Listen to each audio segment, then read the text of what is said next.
Major funding for this program was provided by a grant from the Hawaii Committee for the Humanities. Additional funding provided by grants from Bank of Hawaii, Foodland Supermarket Limited, and Meadow Gold Dairies.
This is the time of day.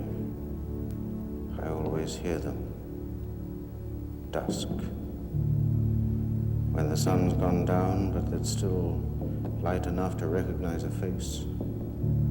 Lepers, 40 or 50 of them at a time, marched between armed guards, from Kalihikai to king, from king to bishop, and on down bishop to the pier, where small boats wait to ferry them to that larger boat anchored further out, the leper boat. It always leaves at dusk on Mondays and travels through the dark to dump its human cargo before the sun comes up. This is the time of day.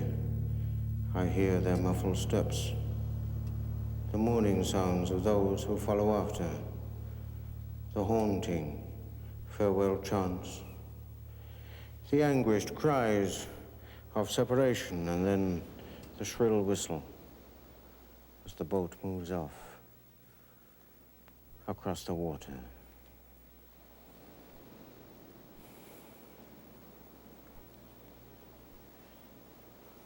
My feet have always been a problem. Well, ever since I came to the islands, that is. Oh, not when I was a boy in Belgium. No, I was as good on my feet as anybody in those days, running around the countryside, helping out on the farm, driving the cows in at night, skating on the River Dial.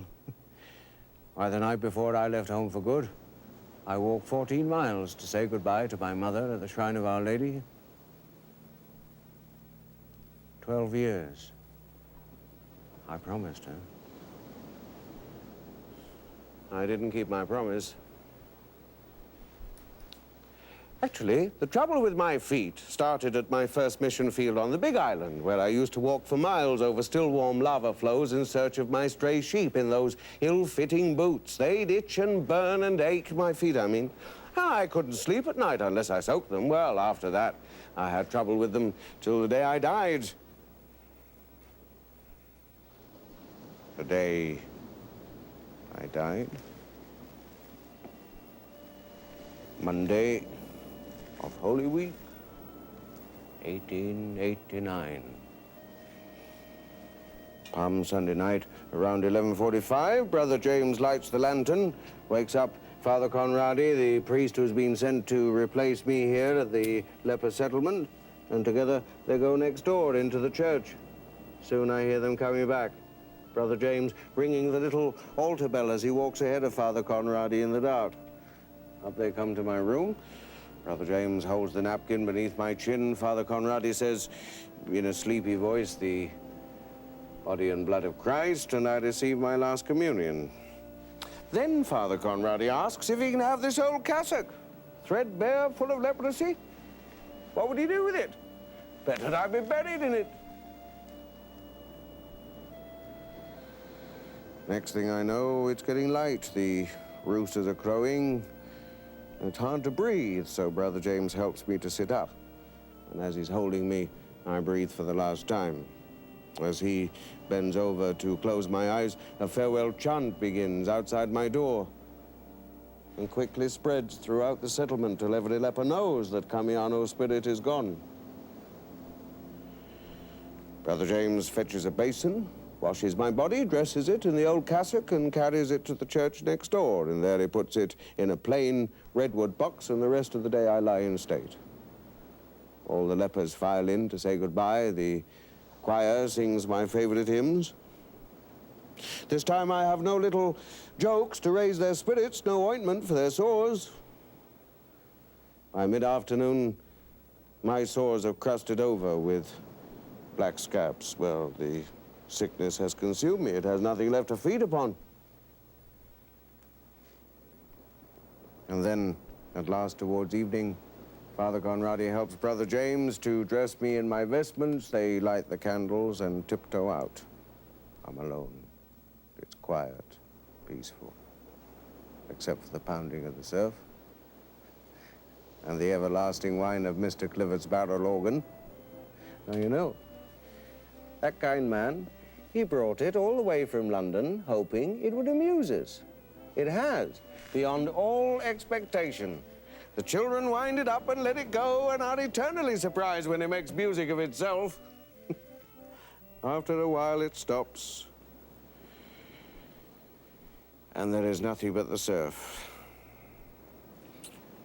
The Requiem Mass the next morning with Father Conradi at the altar is much the same as I've celebrated for other lepers, about 3,000 of them, comforting the mourners, interceding for the dead, the choir pleading, eternal rest give unto them, O Lord, and let perpetual light shine upon them. May they rest in peace. At length, 8 lepers lift the coffin to their shoulders, and blind Patero's fife and drum corps lead the procession to the cemetery. Oh, you know, sorrow at a leper's passing is tempered with gratitude for his release, so Patero's music is anything but sad, actually more like picnic music as we make our way to the open grave beneath a hollow tree where I spent my first nights at the settlement. Young boys from the orphanage, Damien's Chinatown, they called it, are standing 4 deep round the open grave. And one suddenly breaks ranks and climbs up into the tree.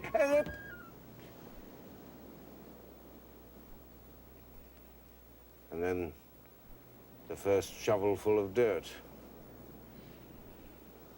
For 16 years, I was sole keeper of this city of the dead. You see, the church, the rectory, and the cemetery form one enclosure, and it was my habit to come here after dark to say my beads.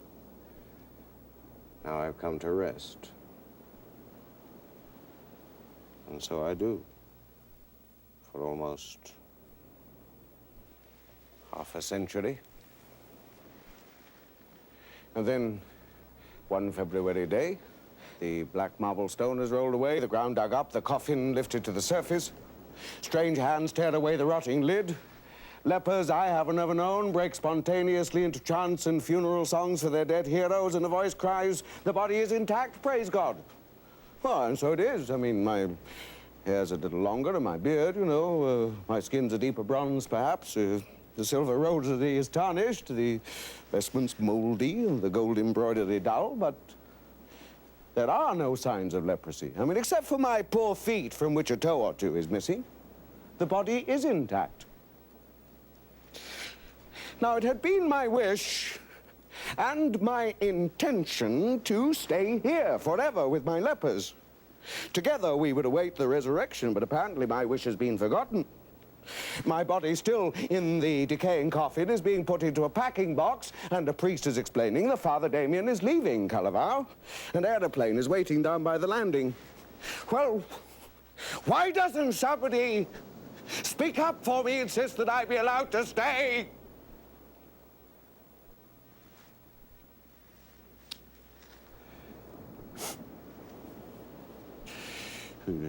15 minutes to fly the channel. In my day, it took all night by boat. And whether you were a passenger on deck or a leopard in the hold, seasickness was part of it. The plane touches down in Honolulu. The packing box, now draped with the Belgian flag, is transferred to an army caisson, and the military procession makes its way to its destination, the Fort Street Cathedral. 4 days I lie in state. Now in a koa casket, you know, the kind usually reserved for Hawaiian royalty.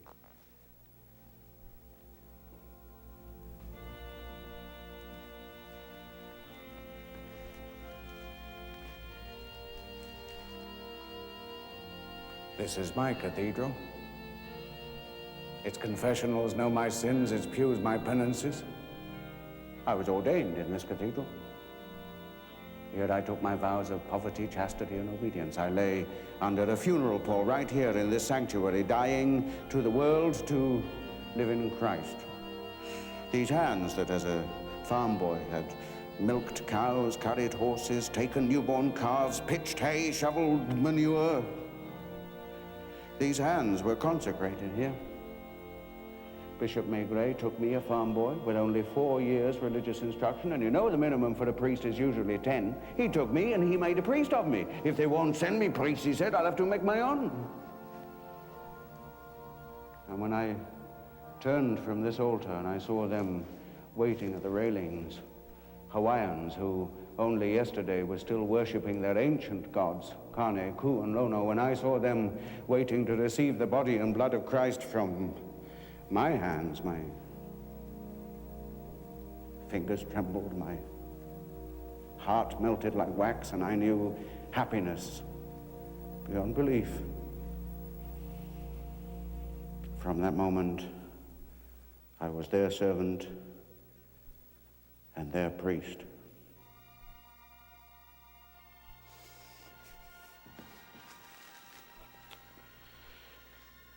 I attended my first Island Mass in this cathedral. We missionaries came straight here from the boat to give thanksgiving for our safe arrival. Bedazzled by the sunshine, the flowers, the friendly people chattering in English and Hawaiian, neither of which I then spoke or understood. And a grand cathedral like this, where we'd imagined none at all.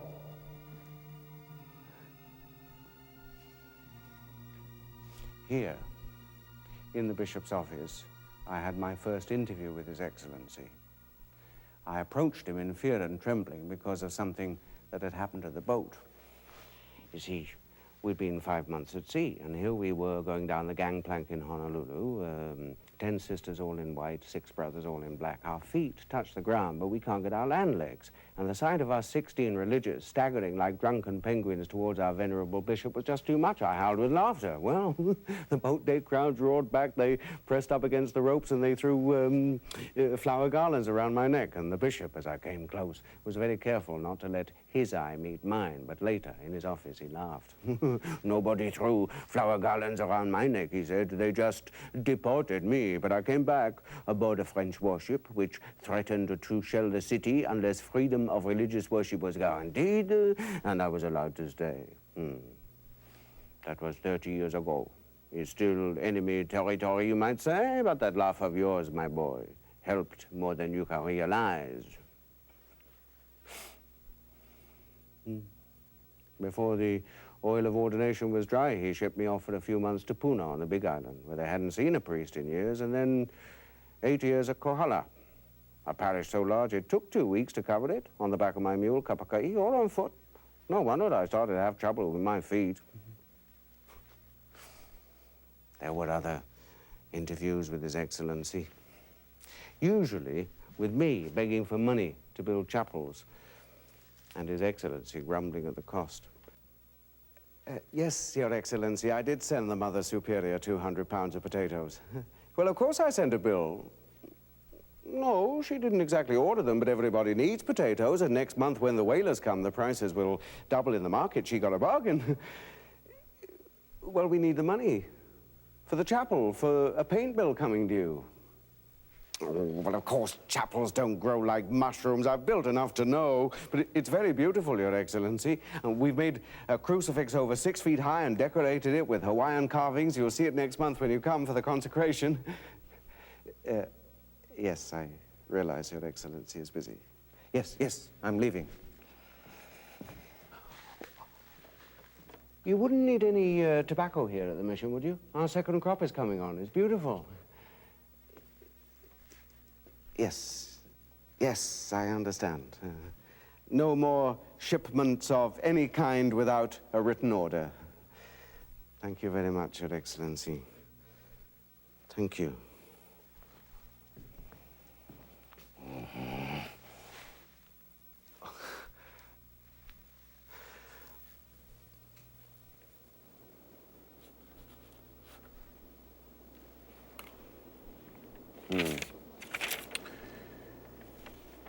I wrote my parents from Kohala. Here I am living on an island of volcanoes, one of which, so the natives believe, is the home of Madame Pele, goddess of eternal fire. They worship her. And whenever there's an eruption, they rush to propitiate her. Well, one man has just gone by on his way to offer sacrifice, so I seized this excellent opportunity to give him a short sermon on the fires of hell. He listened politely as though he knew more about the fires of hell than I did. There are times when I am tongue-tied before them. I mean, I could know all the books of theology by heart, but still not know what to say to them. But they seem to like me. They call me Kamiano, which is their way of saying Damien. I keep my body in good shape and servitude by spading vegetables and by raising lambs, which you will be interested to know, Father, I bought for only 2.5 francs apiece. At last we have enough animals, vegetables, and chapels, and so this year I will have more time for studying and visiting the sick.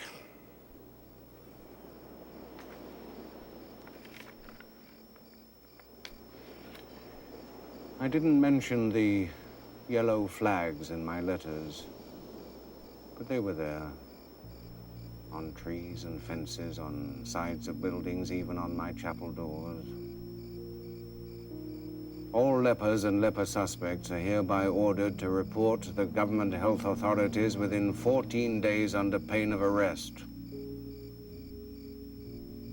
Occasionally I'd see the sheriff's men with guns and dogs sniffing around the caves and valleys of my parish. Sometimes I'd hear a distant shot.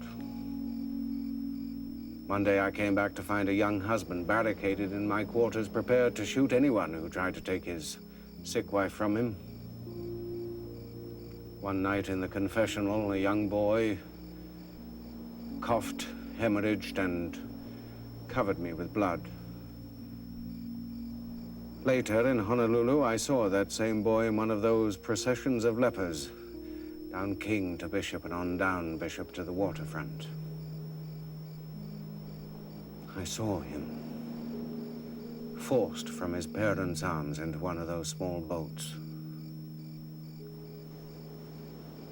I can still hear his father's sobs. I can see him crouching on the pier, straining to catch a last glimpse of the little boy he would never see again. I could still hear his mother's farewell chant. All this against an evening sky that seemed to mock us with its beauty. What else could I do to comfort them but promise one day I would go to Moloka'i to visit their son?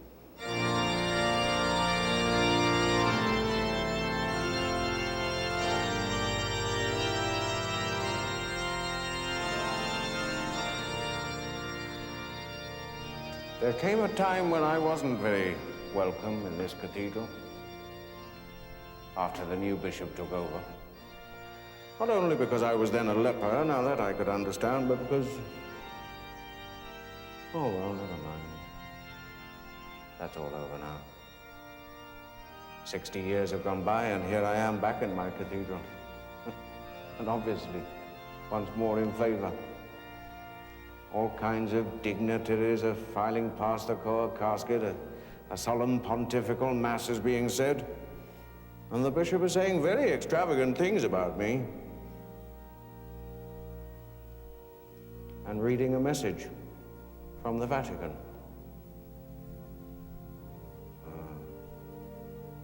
Now at last I begin to understand what this is all about. It would appear that my native country, Belgium, wants me to come home. Go. The Mass is ended.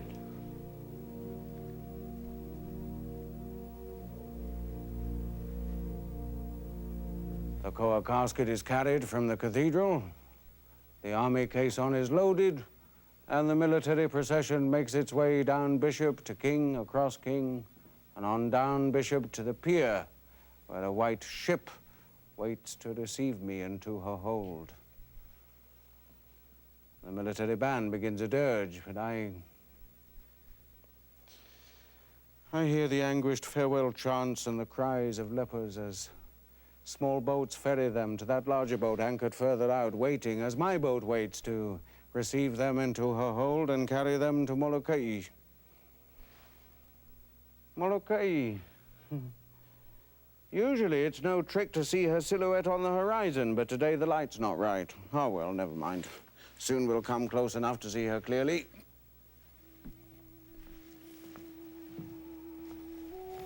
The first time I saw Moloka'i was when the ship that brought me to the islands sailed close enough for me to see part of her distinctly. A narrow, sour tongue of land sticking out into the sea. The loneliest, most useless piece of land you can imagine. Barren, rock-strewn, wind-whipped. I still find it inconceivable that I could pass so close without some premonition of what it would become. A place of horror. A dumping ground for lepers. The saddest spot on earth. Of course, I'd no way of knowing that while we were still 2 months at sea, a doctor in Honolulu had declared, "I take this opportunity to bring before the public a subject of great importance. I refer, of course, to the rapid spread of that new disease known to the natives as maipake. It is, ladies and gentlemen, true Oriental leprosy. And it will be the duty of the next legislature to take some measures, effective but humane, by which the segregation of all those afflicted may be accomplished."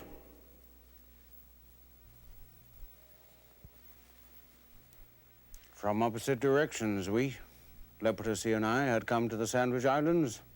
Contemporaries, you might say, although leprosy was as old a time as when it arrived and I was barely 24. The military dirge comes to an end. A farewell chant begins softly and then fills the air.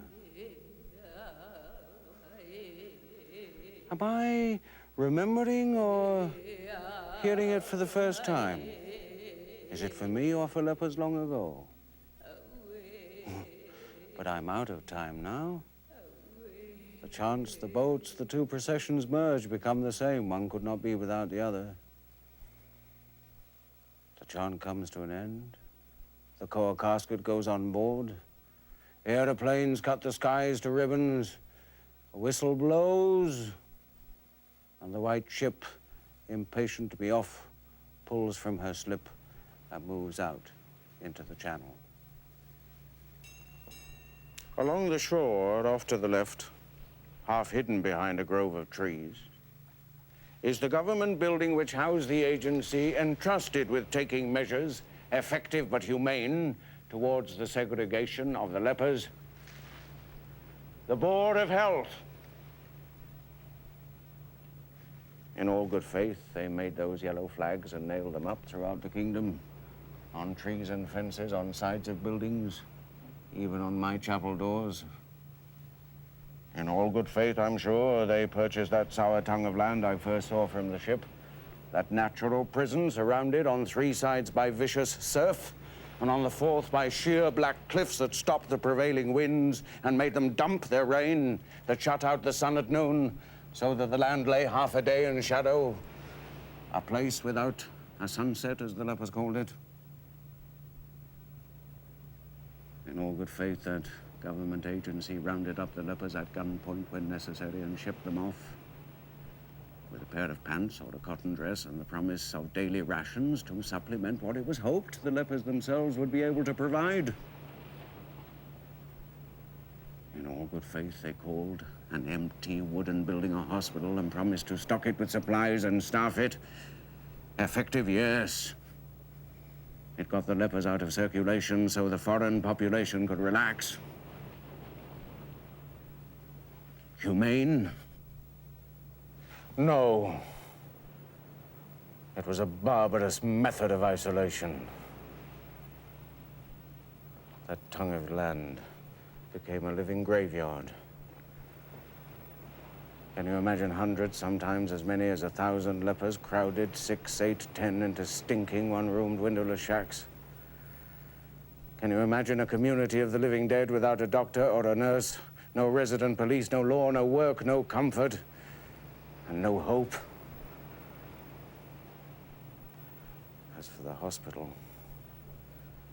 an empty shack where the sickest ones lay on the floor in their own filth, and they waited. But nobody came, except the flies by day and the rats by night to feast upon their sores. Some of the more able-bodied lepers, determined to wrest the last bit of pleasure from their lives, banded together at a separate place dubbed the Village of the Fools, brewed liquor from the roots of plants and spent their days and nights drinking, gambling, whoring, and boasting, "Auli kanevai makaiavahi, in this place there is no law," and raiding the rest of the settlement to steal young boys and girls to act as slaves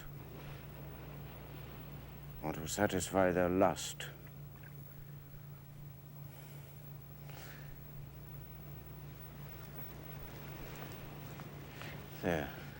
There, off to the right. That's Moloka'i. From here, you take it for a giant fish, resting on its side in the blue water. The second time I saw Moloka'i was the day before Easter, 1873. A cattle boat en route from Maui to Honolulu, Bishop Maigret and I aboard, stops long enough to unload some lepers and 50 head of cattle in her hold. Lepers from the settlement crowd the landing. Look at them. Not one or two or three, but hundreds, in varying stages of corruption, as though the grave had given up her dead. Walking, limping, crawling. Some come even in wheelbarrows. Maimed and twisted bodies, sunken faces, missing limbs, maggot-bloated sores. How, dear God, can such things be?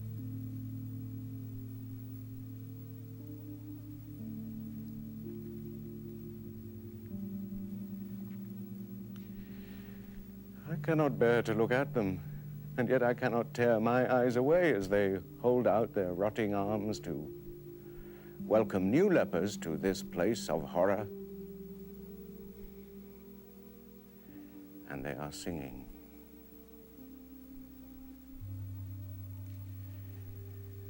Singing.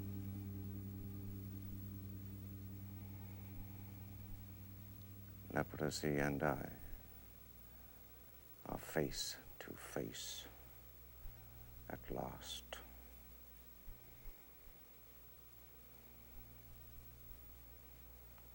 Now the Catholic lepers are gathered around the bishop, begging him to send a priest. Not 4 on a rotating basis, as the bishop is suggesting, but 1 to live among them, to be a father to them, to call them by their name. And he is saying that he cannot ask that sacrifice of anyone. And still they beg. And they are right, Your Excellency. They must have one priest who belongs to them, if only to prove to them that God has not forgotten them.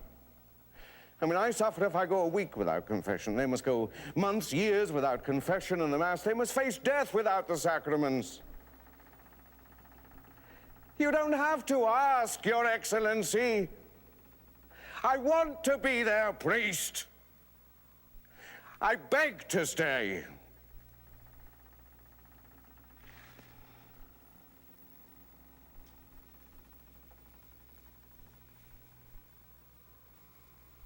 Impetuosity, the bishop says.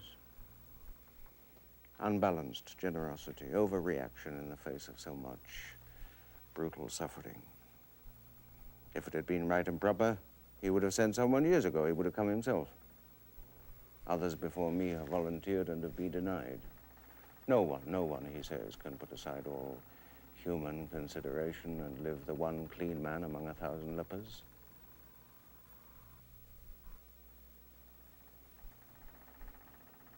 I don't seem to hear what he's saying. I only see their need and know that I must stay. You see, a man enters the religious life in answer to a call. Later, if he's lucky, he receives a call within a call. He finds the niche he was meant to fill. Well, this is my niche. This is what I was meant to do. This is why I was born. So, like the stubborn Fleming that I am, I stick to my guns until finally the bishop says, God help us both, that if I promise to be prudent, I may stay as long as my devotion dictates. And that's all I ask, to stay as long as my devotion dictates. You have a priest, do you hear? I am to be your priest. The name is Camiano. Confessions all afternoon, all night if necessary, and Easter Mass at sunrise.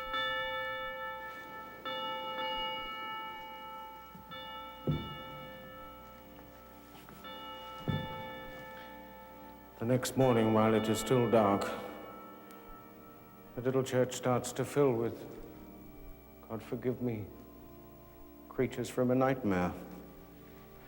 Limping, shuffling, coughing, spitting, touching with the fingers they have left the rosaries hung around their necks.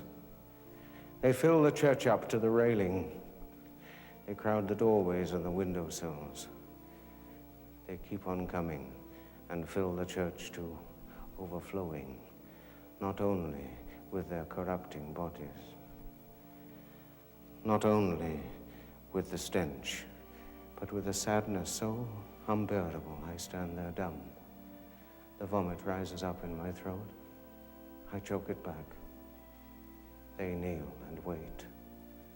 And finally, in a voice I've never heard before, I say the words, In nomine Patris et Filii et Spiritus Sancti. Amen. I still remember that first Easter Sunday. I remember being taken from shack to flimsy shack to visit those too sick to leave their mats, appalled at such concentrated misery. I remember wondering how a few leaves of the castor oil plant, tied together with coarse grass and anchored to a crumbling stone wall, could afford as much shelter as they did. I remember being taken to the shack where Hua, the kahuna, lived. And while we were still there, she came outside and she pointed to a formation in the cloud, you know, like a calabash mouth downwards. And she said it meant that the king would die and Emma would be queen, and she would let the lepers all go home. And then there was the wheelbarrow man, who came out of a doorway carrying a large bundle of dirty rags, put it in a wheelbarrow and pushed it to the empty jailhouse, shook it a little till the bundle rolled out. I watched the bundle move. I heard it groan, saw it pull itself up into the doorway and lay face down to die. Later, 2 lepers came, rolled the bundle over, and tied it hands and feet like a luau pig to a pole and carried it to the cemetery and buried it in a shallow grave. And I remember that first night under the hala tree with rats and scorpions and centipedes to share my vigil, and the sounds of wild pigs at that shallow grave eating their fill.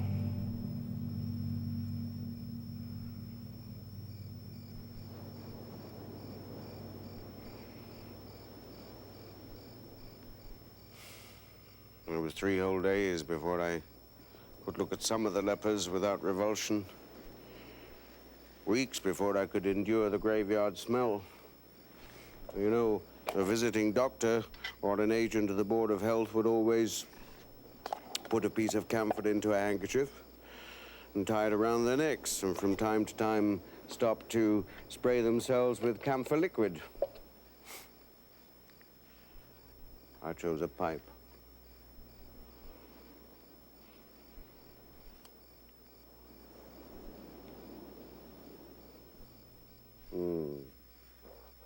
And strong black coffee.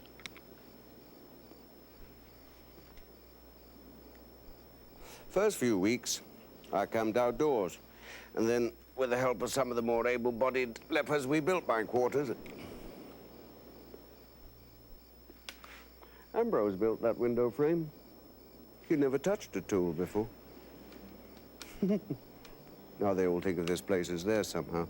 They come in here of an evening, and they go out on the lanai with their guitars, and in the dark they sing and they play and they forget that they are lepers. Oh, and another thing.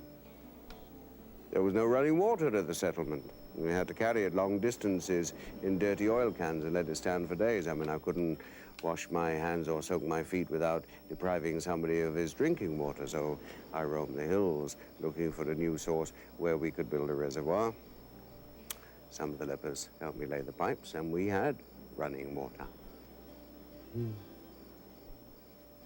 On the day my house was built, 3 women, Malia, Philomela, and Alikapeka, came and offered to keep house for me. I mean, their leper husbands were dead, but they themselves were clean. And when I hesitated, Philomela laughed. Manawahi kamiano, like you, we work for free. How could I refuse? I can still hear them laughing at me. And their scornful laughter, too, when my enemies started to peddle scandalous stories about us. Yes, Your Excellency, I do leave my doors open and a light burning all night. A priest can do no less. Yes, I leave them open to women as well as men. They get sick and frightened, too. Whoever comes to me comes as Christ, Your Excellency knows that. Well, what do I care what the gossips say? Yes, I do. Rub ointment on their sores with my bare hands. What would Your Excellency have me do? Wear gloves? Attend only to the men and boys? Leave the medicine on the gatepost like visiting doctors do? Talk to the lepers through closed windows? Exhort them from the pulpit, but never chat with them in private? I'm not an agent of the Board of Health, Your Excellency. I am their priest, their father in Christ. I am there to comfort them, to win their hearts and souls. Yes, I did promise to be prudent. And in my own way I am. I mean, since I am there to comfort Christ in them, I am prudent, never to let a shadow of fear or disgust come between us, never to let there be anything but love. Oh, Your Excellency, I don't quarrel with other people's idea of prudence. Let no one quarrel with mine. Yes, I do share my pipe with them. Well, if we're together of an evening and I light my pipe and one of them wants a puff or two, can I refuse, Your Excellency? Well, can I?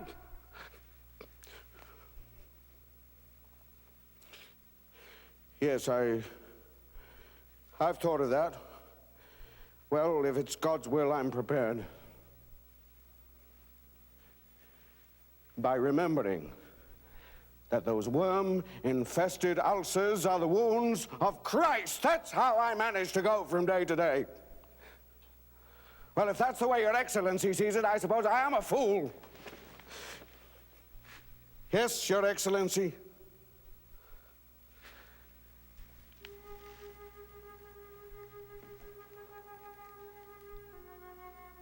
Oh, thank you, Your Excellency. Thank you very much.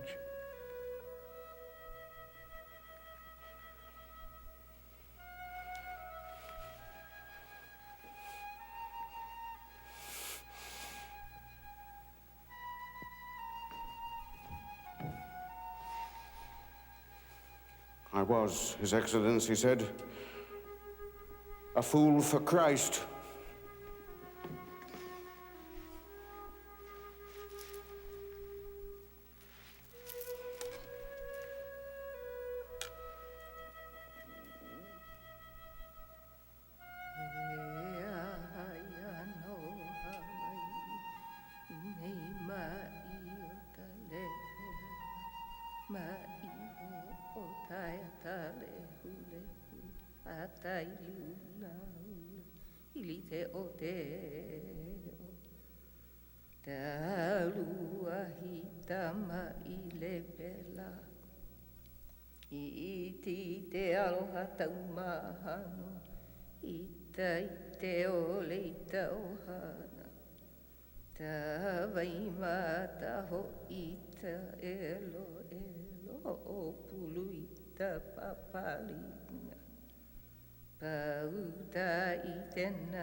You know, ever since Christ touched him and made him clean, we've had the leper on our conscience. That's the only possible explanation for the cries of praise and wonder when word went round the lepers had a priest. Easy enough to deal with people when they praise you to your face. I'll just interrupt and tell them what to do to help. Remind the candy merchant that leper children still like candy. Suggest to the baker that a barrel of cookies wouldn't be refused. Tell rich men's wives that little leper girls would love scraps of that fine cloth to make dresses for their dollies. That is, if they had any dollies.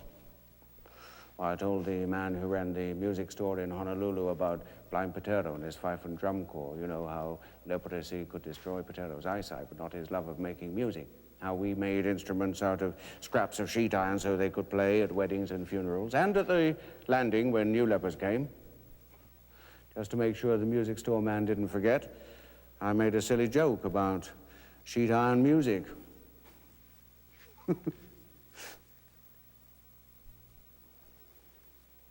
You should have seen Patero's face when those instruments arrived. He felt them all over with his hands. He lifted them to his cheek, and there were tears in his poor blind eyes. Yeah. Easy enough to deal with people when they praise you to your face. But when they put things about you in the paper... This is absurd, Your Excellency, ridiculous. The hero of Moloka'i, a priest's renunciation.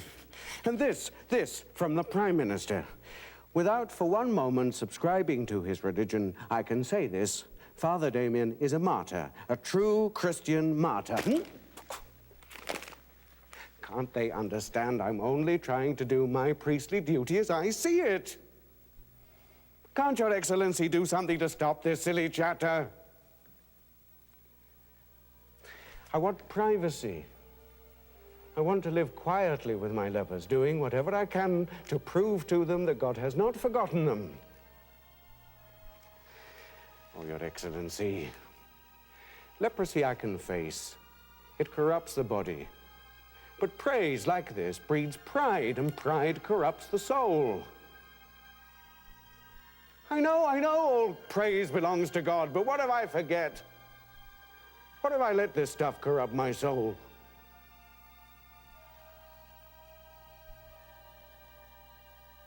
Is it a matter of obedience? Then Your Excellency must pray for me and ask others to do the same. For I am very much afraid.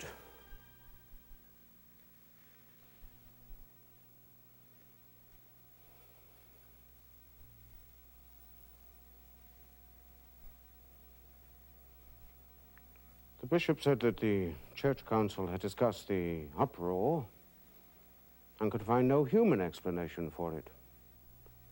Could it be the hand of God? Could it be that the leper's time had come and I was being used to bring the leper's cause before the world? Well, whatever it was, His Excellency said, I must give up my wish for privacy. I must suffer such stuff gladly. The more the reporters wrote about the lepers, the better. Oh, I had my detractors, too. They said I had leprosy when I came to Moloka'i, but I concealed my condition to make myself a hero. They said I collected money for the lepers and poured it into the coffers of the church. They said I was a coarse and dirty man. And among other things, and I dare say there was more than a grain of truth, that I was awkward, ill-disciplined, long-winded, hot-tempered. The Board of Health men would certainly say aye to that. You see, the day after that first big blow on Moloka'i, when half our flimsy shacks were literally carried out to sea, I took the first boat to Honolulu. At the Chancery, they told me His Excellency was calling on the President of the Board of Health. So I went over there. Ah, Your Excellency, they told me I'd find you here, Mr. President. I did knock. Nobody answered. Well, I heard voices, so I came in. Yeah, I realize I'm intruding, but it's most important. Well, even if I am unwelcome, I must report the night before last, Oh, Your Excellency, ask him to let me speak. The night before last, a hurricane and a waterspout demolished half our shacks. We need help at once. Lepers too sick to move are lying on the ground, completely at the mercy of the elements. We need food, clothing, medicine, everything. Eventually, we will need materials to replace the shacks, but for the moment... Oh, the captain can't give you a report. He didn't even come ashore. He thought it best for me to come. No, Mr. President, no, I am not here as a Catholic missionary priest. I am here as the self-appointed representative of every leper in that charnel house you call a settlement. It is a charnel house, Your Excellency, with lepers dying every day, not from leprosy, but from neglect. Anemia from lack of proper nourishment, dysentery from contaminated food and water, bronchial pneumonia from lack of proper clothing. Do you know, Mr. President? Do you know how long it is since most of them have tasted milk? Now, I protest such gross neglect. No, Your Excellency. No, Mr. President, not until I'm through. Now, the shacks will have to be replaced with wooden cottages on trestles, proof against the kind of storm we get at Kalaupapa. I can give you an estimate. Well, if the Board of Health can't help us, we can ask elsewhere. My haphazard begging makes you look niggardly. Is $6 per leper per year enough to provide clothing for a person in perfect health? Could you exist on sour poi and scraps of putrid meat for weeks on end? Sometimes not even that, when the stores are dumped overboard because of heavy seas, and starving lepers stand on the shore and watch the seas devour them. As for that shack you call a hospital,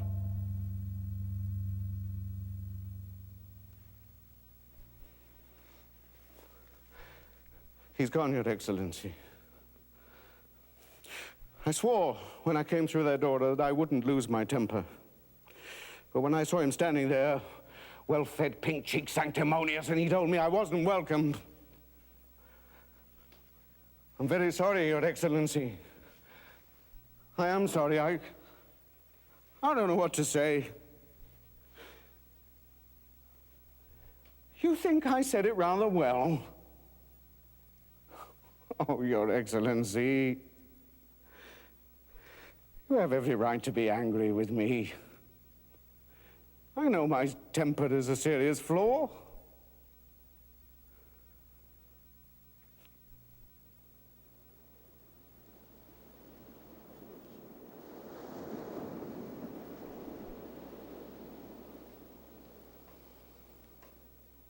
Then His Excellency said something which was to be a comfort to me the rest of my life, though I've tried not to use it as an excuse. He said God seemed to put such flaws into his most zealous priests to keep them humble.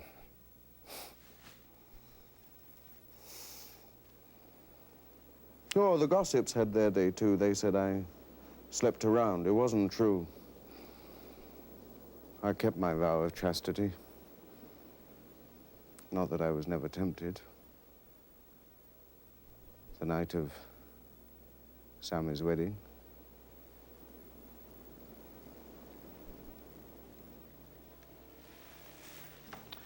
Sammy was the son of a non-leper family that lived outside the settlement. It was an evening wedding.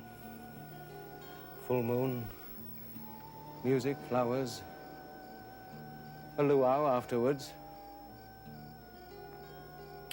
I had no horse at the time, and it was too far for me to walk back to the settlement, so it was arranged that I stay overnight with Sammy's parents. You know, everybody slept in the same big room on the floor. After the father had blown out the candle and everything was still, someone unrolled a sleeping mat next to mine and stretched out a hand to touch me. It was the young daughter of the family. I got up and I went outside.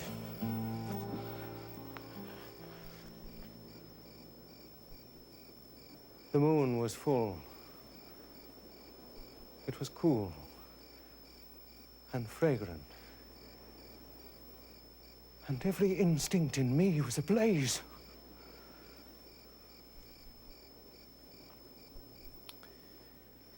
I walked over to the stone wall, and I turned around.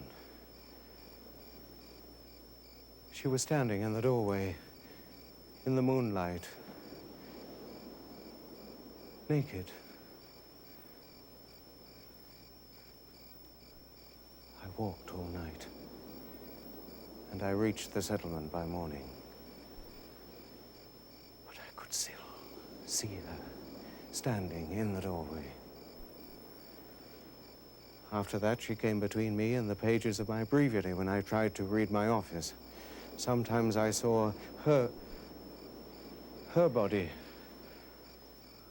on the cross.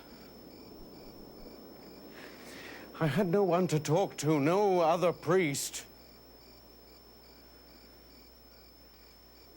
When I did get to Honolulu to confess, the bishop told me that strong men must learn to turn temptation to their profit. So after that, whenever she appeared to me, I would say out loud, God alone is worthy of my love. He is my troth forever. And that's how I kept my vow of chastity.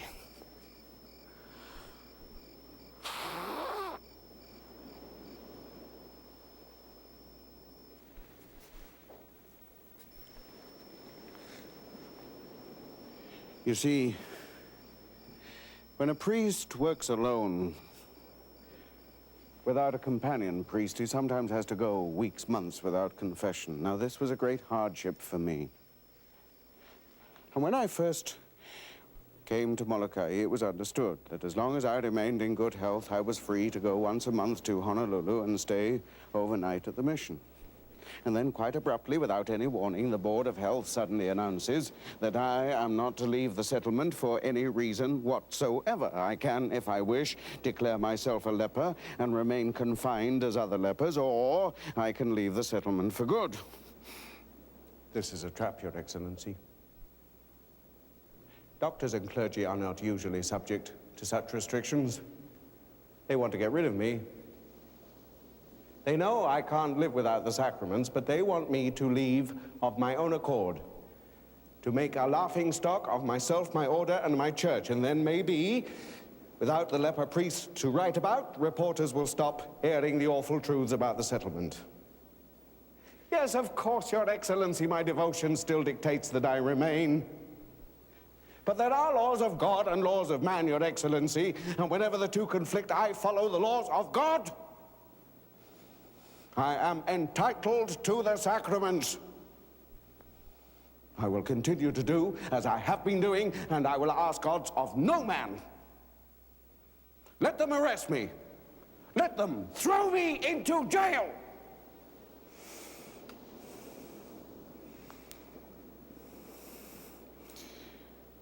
Yes, well, they did arrest Father Albert. He disguised himself as a ruffian, and he came to Moloka'i, not to the settlement, but topside. And in the dead of night, he slid down that cliff where even in broad daylight, men and animals have fallen to their death, just so he could hear my confession. The sheriff's men were waiting for him at the top when he returned. A few weeks later, a leper boat comes from Maui. The new lepers tell me that my provincial is aboard, but when he doesn't come ashore, you know, as he usually does while they're unloading, I grab a landing craft and I paddle out. I can see my provincial up at the railings, but he's been forbidden to come ashore. So I start up the accommodation ladder. Stand back, order of the Board of Health, the captain shouts. I beg 5 minutes with my provincial, but the captain shakes his head. So Father Modeste leans over the railings, makes the sign of the cross, and I, kneeling in the little boat, with captain, passengers, and crew looking on, make my confession. Bless me, Father, for I have sinned. Since my last confession, I have completely lost my temper 7 times. I have spoken rudely and with anger to agents of the Board of Health. I have accused them of murdering the lepers by deliberate and intentional neglect, and I have not apologized because I believe it to be true. At such times, I am so consumed with anger, I am unfit to stand before the altar. 3 days ago at the village of the Fools, I raised my stick against someone. I caught a man using little boy Kimi, using him to satisfy his lust. The man defied me, he rushed me, he rubbed his leprous stump across my face, and I forgot myself. And I beat him with my stick until the blood came. I told him, if I ever caught him touching any child that way again, I myself would tie the millstone round his neck and throw him into the sea. What else can I do to protect the children?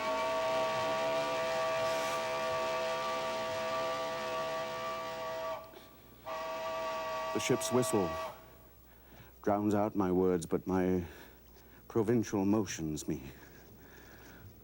And I go on and on until my heart is empty. As the boat pulls away, I see him raise his hand, and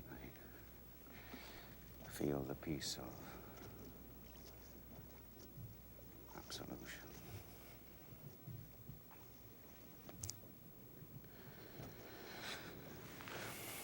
Eventually, at the intervention of the French consul, the order was modified. And as long as I remained in health, I was free to come and go at will.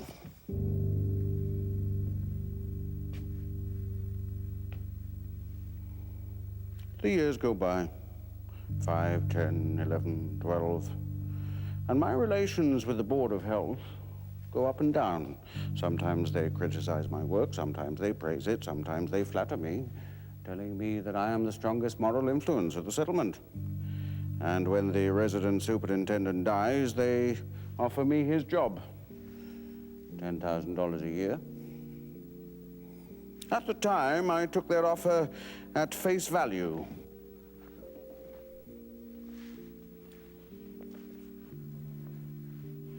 Thank you, but I must decline. Well, some priests, as you know, take a vow of poverty. No, I don't want to get around it. No, I don't want less personal contact with my lepers. My work is personal contact.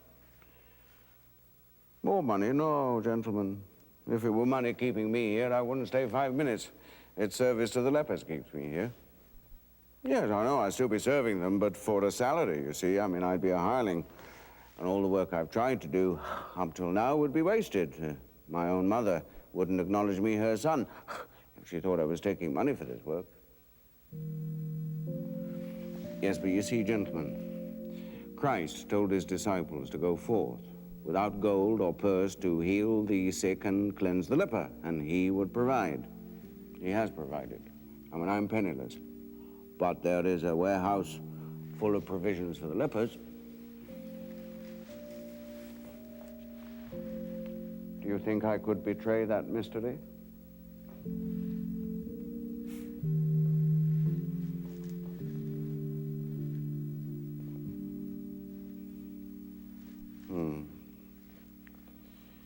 I'm sorry you don't understand.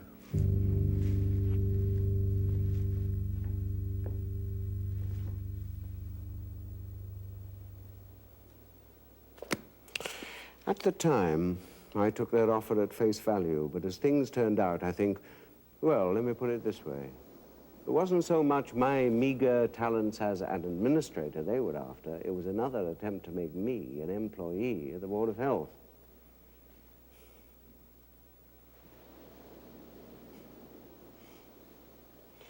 But life at the settlement wasn't all misery. I mean, the leopard is a long time a-dying, and there are moments of happiness.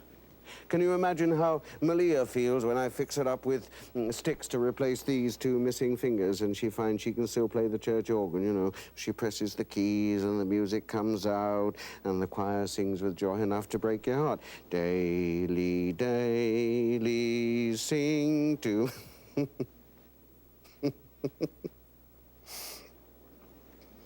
I like the mornings best. With the young ones racing up and down the one main street, laughing, shouting, urging their horses on.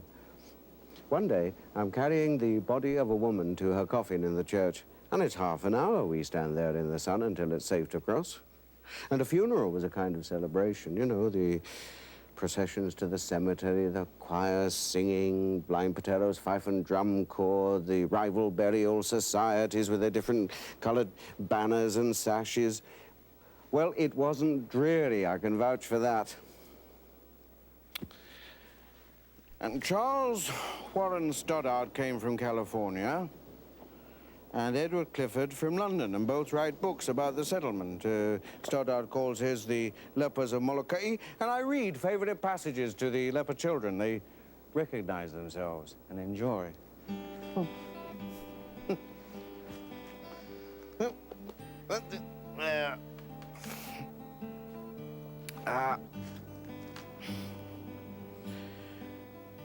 The first glimpse of the settlement might lead the stranger to pronounce it the prettiest village in all the islands. It's one main street bordered with neat, whitewashed cottages and...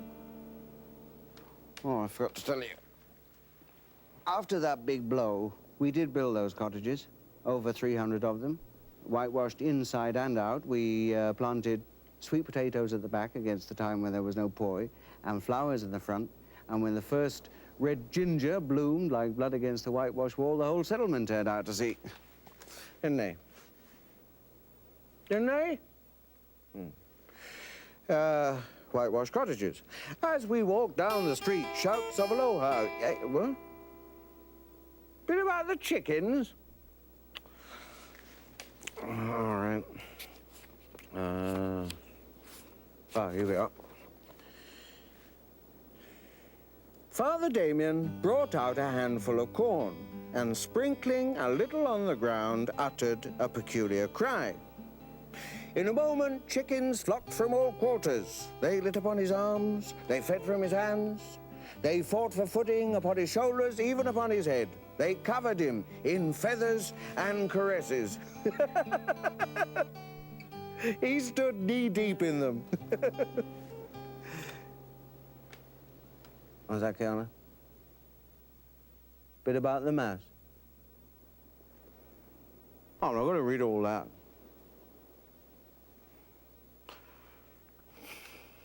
After the Mass, a brief instruction period, then the priest says finish and everyone leaves. One little boy forgot his cap, and I ran after him. Well, that was you, wasn't it, Kerala? That's when you wanted me to read it. Oh, yeah.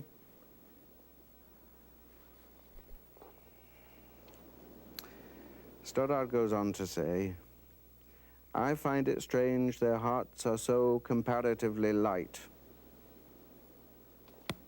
And Stoddard is right.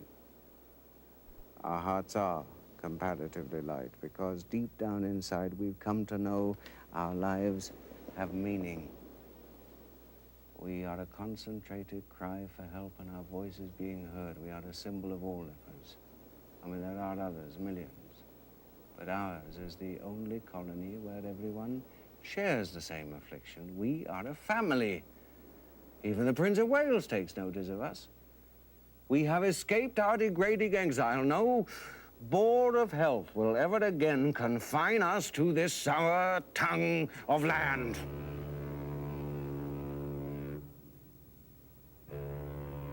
Hear that? Ships from around the world salute us as they pass. Even in the dead of night. But there was always a question in people's minds. Is Damien immune to leprosy?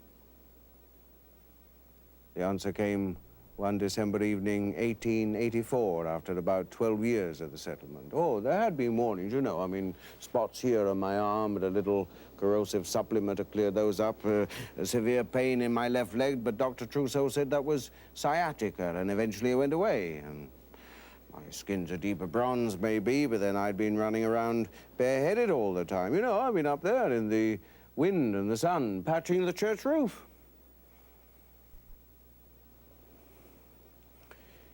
This particular evening, I was writing a letter to my mother on her 83rd birthday.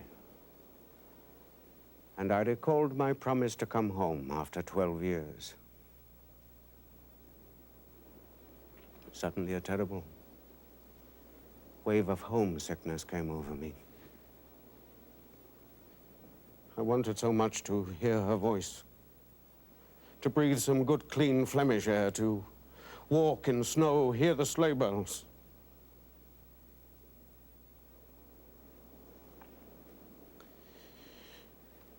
I push the letter aside. I get up. I find my breviary. I pour some boiling water into a basin, and then I sit down again to soak my feet. I put my left foot in first. I find my place. I begin to read. And I start to put my right foot in, but I've forgotten to pour in the cold water, so I jerk my right foot out. Then I look at my left foot.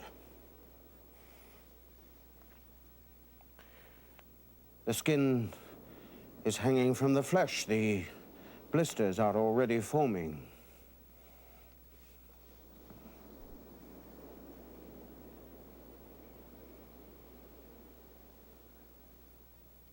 But there is no pain.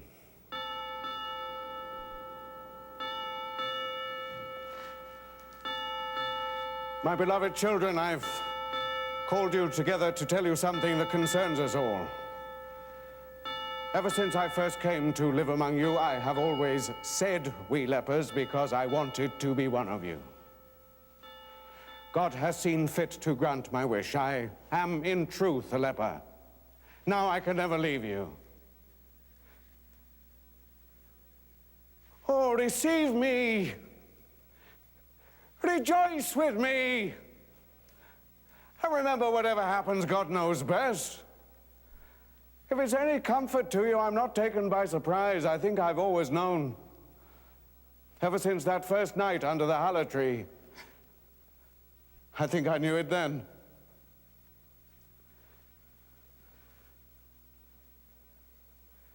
Now we lepers will celebrate Mass together. Pray that we go on.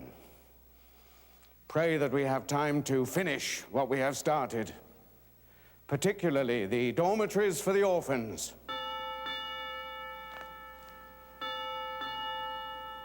My leprosy is speedily confirmed. Not only by the doctors in Honolulu, but by the look in people's eyes, by the camphor in the handkerchief, by the hands clasped carefully behind the back. I am no longer Father Damien.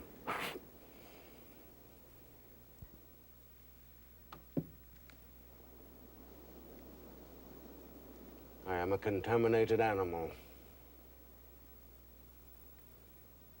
I am a leper.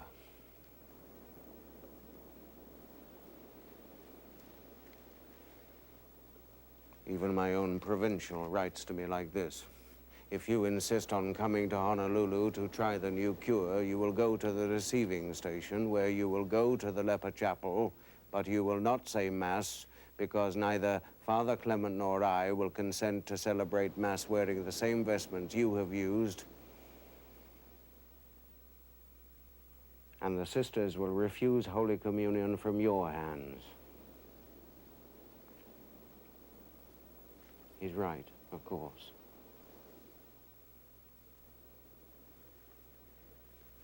But does he have to spell it out for me?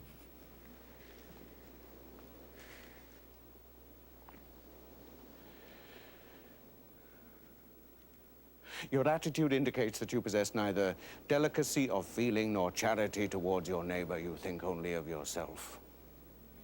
Your very words reveal your egoism.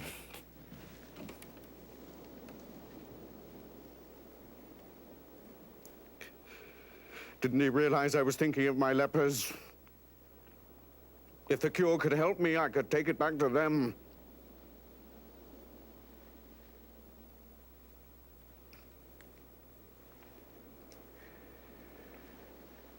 But there were others who were kinder. The captain of the boat, you know, the one who wouldn't give me 5 minutes alone with my provincial. He invited me to his cabin for a glass of wine.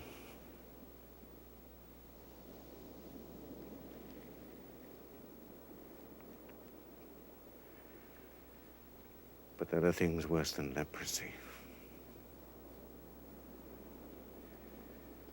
You see, when a man gives his whole life over to one preoccupation, and at the end doubts arise, but the doubts are still there, like maggots in a leper's sores.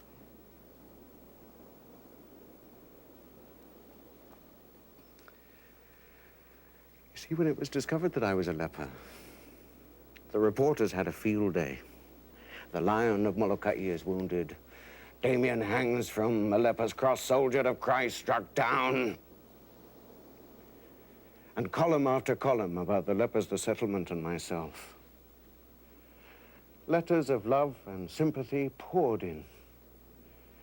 Gifts of money. Nearly 30,000 gold francs in all. But the king, the government, the Board of Health, and my own mission were all offended. The articles didn't mention them. When I tried to explain that I wasn't responsible for the articles, they told me I was drunk. Drunk with pride. So drunk that I was dangerous.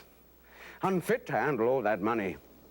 In future, the Board of Health would receive all financial gifts, even those addressed personally to me. Now, what would a government clerk know about the needs of a leper?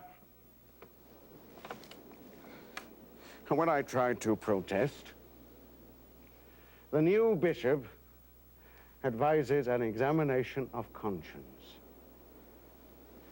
Have I really tried to do God's will?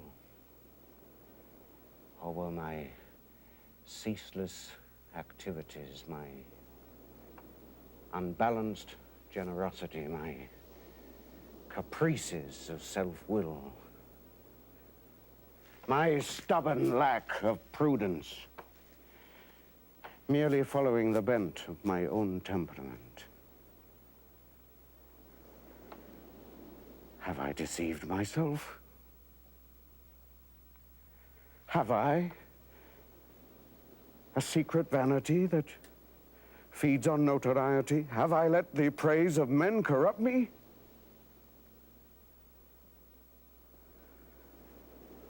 Now, all this I could understand.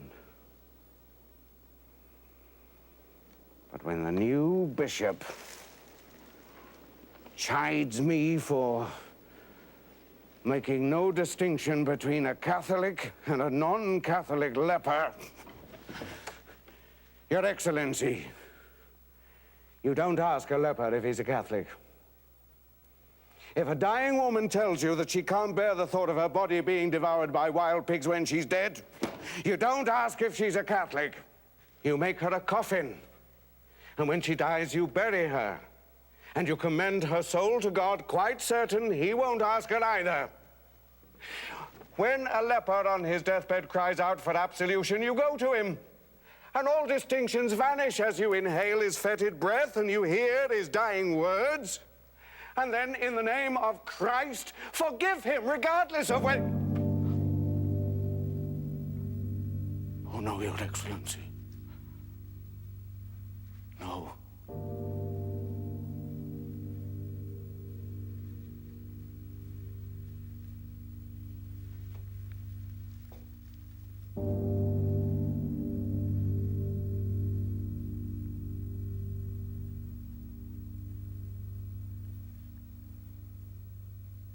I was, he said, a defective priest.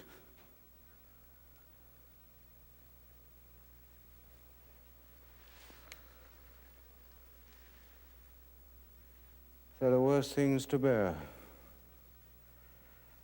than leprosy.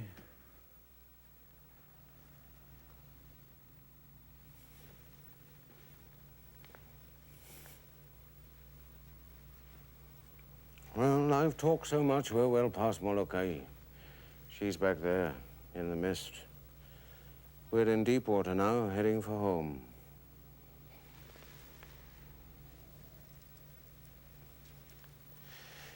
Then one morning, we drop anchor.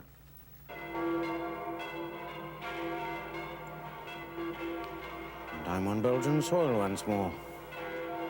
Trumpets blare, cannon boom, all the city bells of Antwerp ring out. King Leopold III steps forward to salute.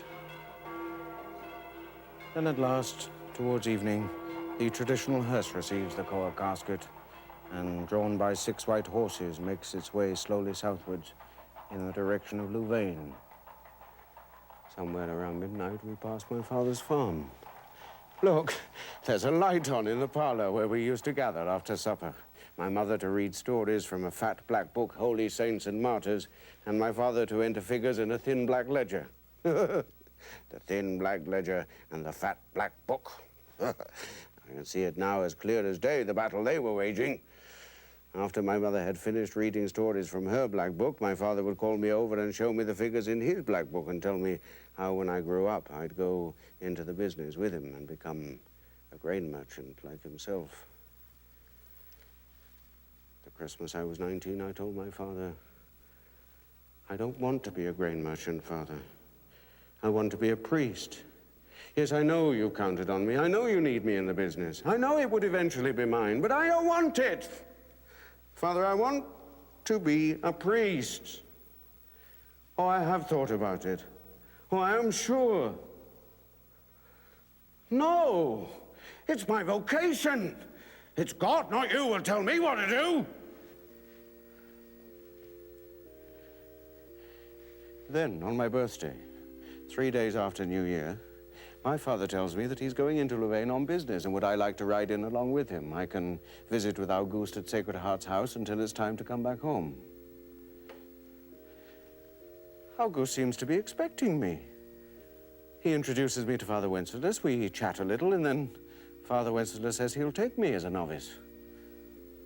At dusk, my father returns to shake me by the hand and then ride home alone.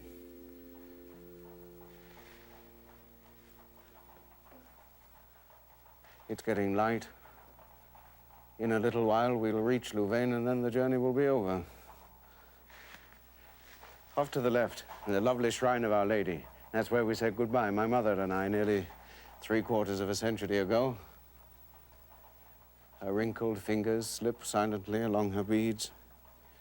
She prays for my return. Your prayers are answered, Mother. I've come home.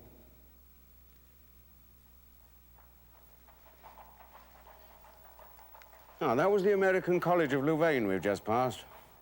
I was refused admission there because of my rudeness of manner and appearance and total ignorance of any language save his own. Oh, and a little French, which he subjects to the most exquisite torture. Well, they were right about the language.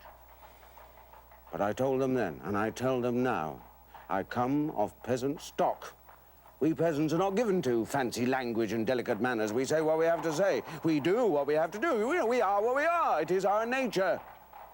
And we will face death rather than change it because we believe our nature comes from God.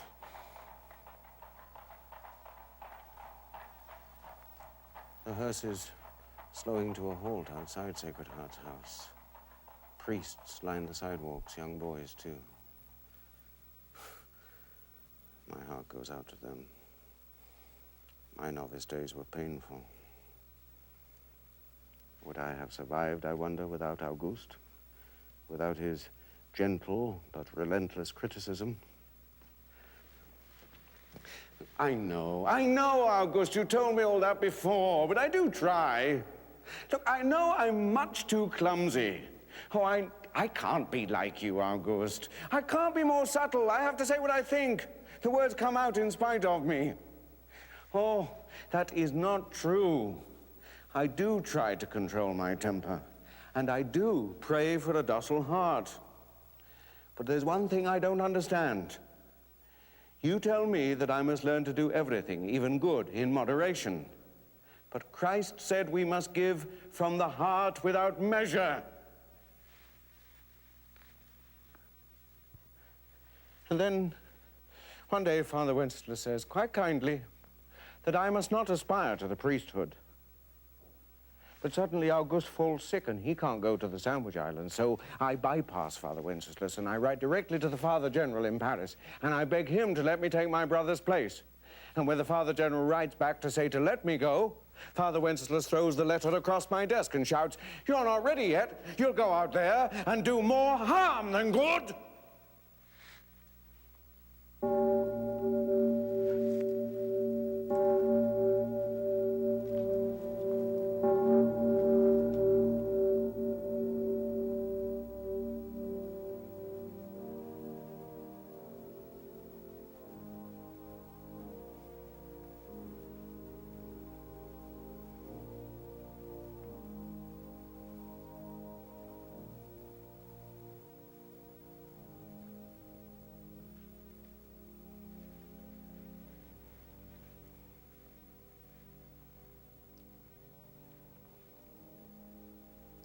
We're in St. Joseph's Chapel now.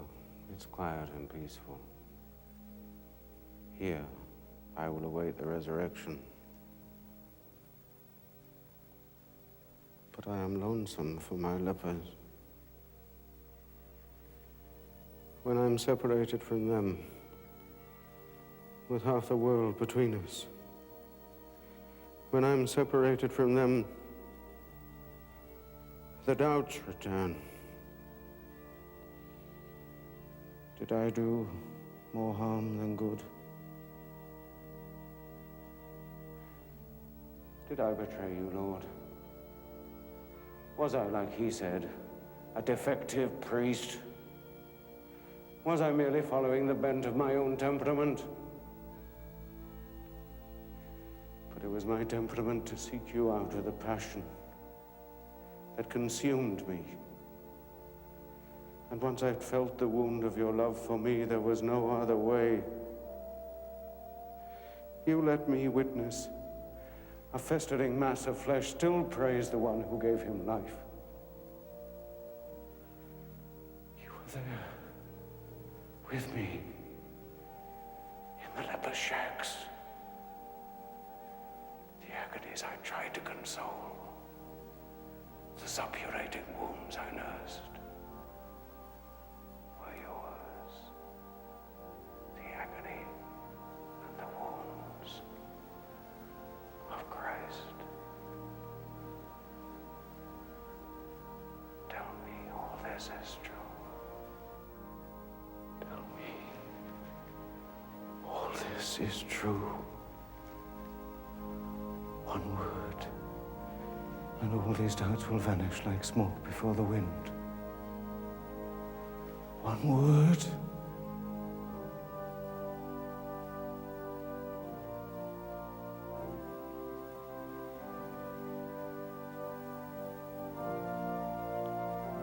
If it is the doubts themselves that come between me and my Lord, I will cast them out.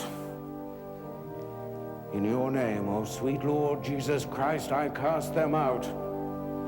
And I know, whatever I may have done for good or ill, I am still your priest. I trust in your prodigious love.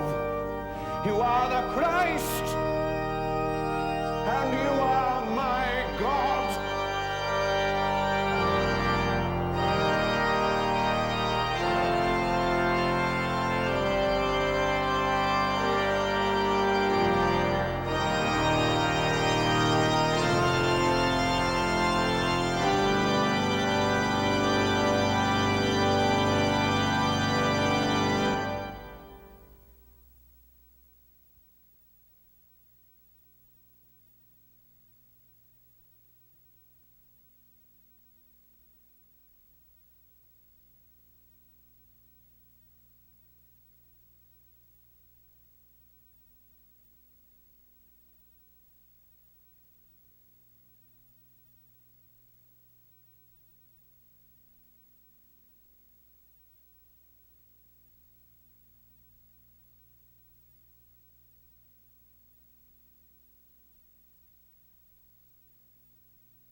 Major funding for this program was provided by a grant from the Hawaii Committee for the Humanities. Additional funding provided by grants from Bank of Hawaii, Foodland Supermarket Limited, and Meadow Gold Dairies.